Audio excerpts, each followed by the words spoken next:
It is one of the great organizations in the nation, the United States Postal Service, and we're really running into the time of the year where they are the belle of the ball. A lot of packages to be delivered. So we've got a couple special guests with us today. We've got John Workman, one of our city letter carriers, and we've got Paul Smith, who is a strategic comms person. And Paul, I want to start with you.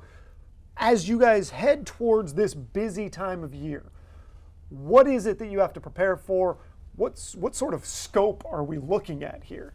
Well, typically during the holidays, which we consider the day after Thanksgiving to the end of the year, we move 11.3 billion pieces of mail. 11.3 billion. Now, John, you're carrying some of that mail. Yes. How much different does your day get as we get nearer to the holidays? How much bigger, more filled is the truck? What's it like? Our truck is I usually might have a quarter of a truck or so, maybe half or maybe 3/4 more. And the volume of letters, obviously, for the Christmas cards and stuff picks up. But the boxes is like, I could fill up my whole truck sometimes. It can be outrageous, but we're ready for the seasons. We've been doing it for 250 years. We just had our anniversary. So we know what we're doing. It's a little challenging, but when you do as long as I have, which is 28 years, you kind of know how to balance it out. And you guys are rain, wind, shine, snow, Yes. whatever. So what does it mean to you when you know you're carrying sort of people's excitement around with you around the holidays? What it means to me is that, I'm giving something to somebody that they're looking forward to. It could be a surprise because it's a gift, like a Christmas present, and we want to make sure they get there on time. So when they open them up on Christmas Day, the kids or grandmom or somebody, they're going to be a surprise because sometimes them are special. So if I can be a part of that and make sure that I get them where they need to be and my other carriers and everything with the post office, it's a good feeling to be able to do that. Paul, what are some of the challenges around this time of year as you guys get ready for this influx? Because again, you're talking billions of parcels. Yeah, so fortunately, we've really got into modernization the last couple of years. We can now process 88 million packages a day. But one of the things that we like to do is emphasize how to properly package. If I can demonstrate. Show me what we got. Some people, for example, may try to send something in a flimsy box like this. And this is not what you want. Exactly.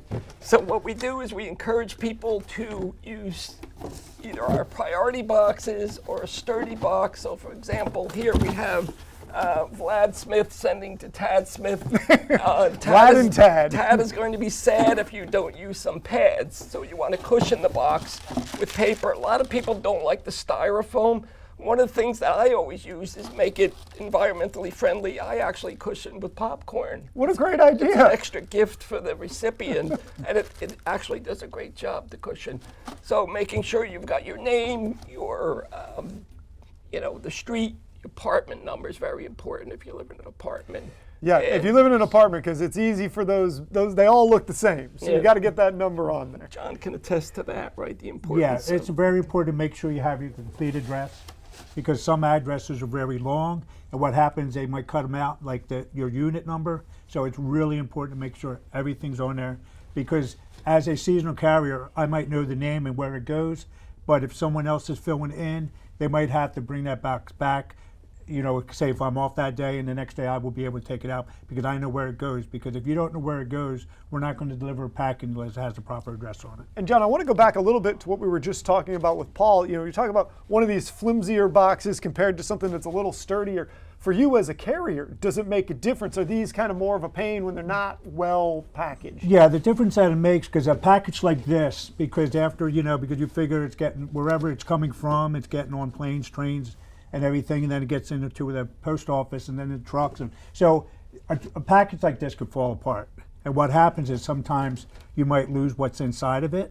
So what we have to do when we receive a package that's damaged, we have to wrap it up the best we can. We have to put a tag on it that says it was damaged during ship. So it's encourage people to put it in a stronger box. Make sure you tape up the bottom of the box and everything, because if it's heavier, the bottom of the box, you don't want it to come out. Because if you just have one strip, no, you really want to make sure it's secured.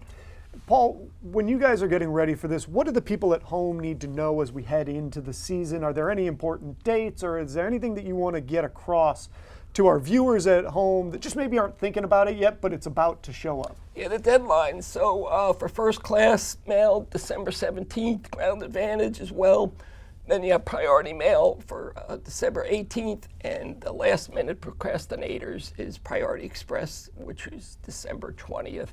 But I also like to ask and thank customers during the winter time. The carriers, it's especially important if you could, when it snows, clean out your paths. So to keep it safe, you picture this guy with 30 pounds of mail on his back trying to walk on the snow. But I know Delawareans do a great job keeping their carrier safe, and we ask them to continue to do that.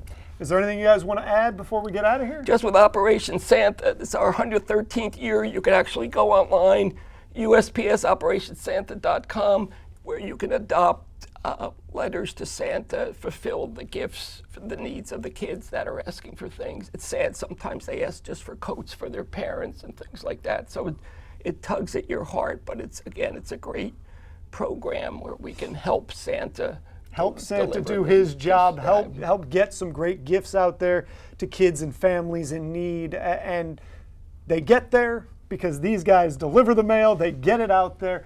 Guys, thank you so much for joining us. Thank you, John, for being out there and actually delivering these pieces of mail. We really appreciate it. And Paul, for helping make all this happen. You guys have a great day, and we can't wait. Everybody at home, we're going to put those dates up one more time so that you don't forget. You got to get those parcels out by these dates that are on your screen right now. We're going to take a break here on CoastLife. Don't go anywhere. We've got more after the break.